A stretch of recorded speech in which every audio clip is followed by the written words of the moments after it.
Lieutenant James Okafor had volunteered for the Unified Fleet program, fully aware of the risks. What he hadn't anticipated was that Instructor Vix would make it personal. "Your species lacks a necessary instinct," Rex had said that morning, mandibles clicking in what might have been amusement. The alien's chin-high frame towered over Okafor's 5 feet 10 inches. "Today we correct this deficit."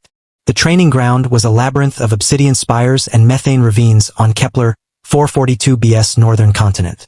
Okafor had been dropped into the hunting grounds with nothing but a thermal suit and a neurotransmitter.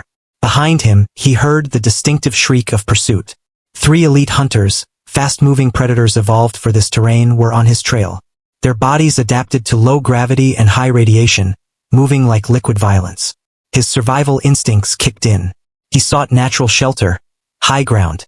Okafor ran, finding a chasm and descending, fingers gripping impossible holes in the jagged black stone. The hunters followed, their movements liquid and precise. But Okafor had studied their physiology. He knew their visual range, knew they relied on motion sensors. He stopped moving. The hunters passed overhead, their forms rippling through the purple sky. Okafor remained motionless for 4 minutes, an eternity of adrenaline. When they circled back, he moved perpendicular to their projected path, toward the thermal vents Vix had mentioned during the briefing. The vents masked his heat signature. Okafor collapsed behind one, breathing hard, listening to the hunters' frustrated clicking and chirping. They communicated through subsonic frequencies, complex, tactical, intelligent.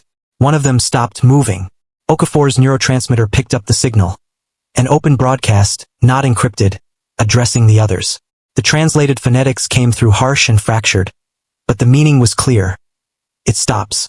It hides, not prey behavior." Another hunter responded. "New species adaptation?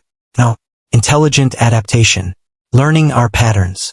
Okafor realized his breathing had steadied.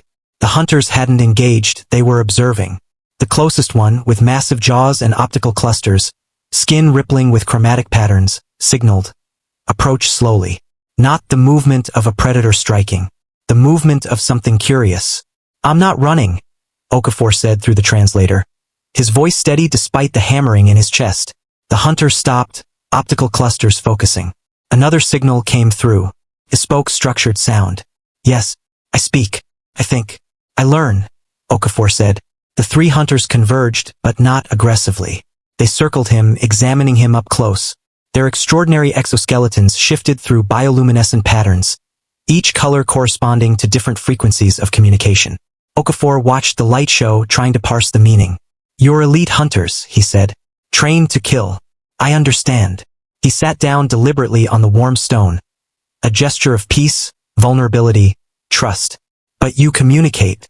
You reason. You saw I was thinking, not just surviving." One of them clicked its mandibles. The translation approximated a laugh. "Human shows courage or stupidity, indistinguishable." "Maybe both," Okafor admitted. They spent the next hours not hunting. Instead, they talked. Okafor learned their names, rough phonetic approximations rendered by the translator as Kes, Wrath, and Rex. They learned about Earth, why a human had volunteered for alien military training, and the strange bridge between predator and prey. Kes, the leader, guided Okafor through the terrain instead of setting traps. Which radiation zones were safe, which ravines would collapse under human weight, where the thermals ran hottest. Practical knowledge freely given. When Vix found them, the instructor halted mid-stride. The hunters surrounded Okafor, not threateningly, but protectively. Their patterns broadcast to Vix. Human demonstrates warrior philosophy. Shows adaptation, courage, and honor. This human is acceptable. Vix's mandibles clicked in what Okafor now recognized as genuine surprise. The objective had been survival. "I survived, but I learned something my instructor might not expect," Okafor said carefully, gesturing toward the hunters. "Your elite aren't looking for prey. They're looking for equals, for beings willing to meet them with intelligence instead of fear." Kes made a low sound, acknowledgement, perhaps respect. Vix studied the scene for a long moment. Then the alien's exoskeleton shifted to a pale blue, a color Okafor hadn't seen before. The translator struggled with the meaning, something like satisfaction mixed with admiration. "Excellent," Vri said. "Finally, you have passed. Not the test I designed." He gestured, and the 4 hunters, Kes, Wrath, Mrex, and Okafor, walked back toward a compound together, their silhouettes cutting against Kepler 442b's red sunset. Vix followed behind, mandibles clicking softly. The translator rendered it as almost a whisper. Perhaps the greatest predators are those intelligent enough to choose alliance. That night, Okafor realized he'd learned the real lesson.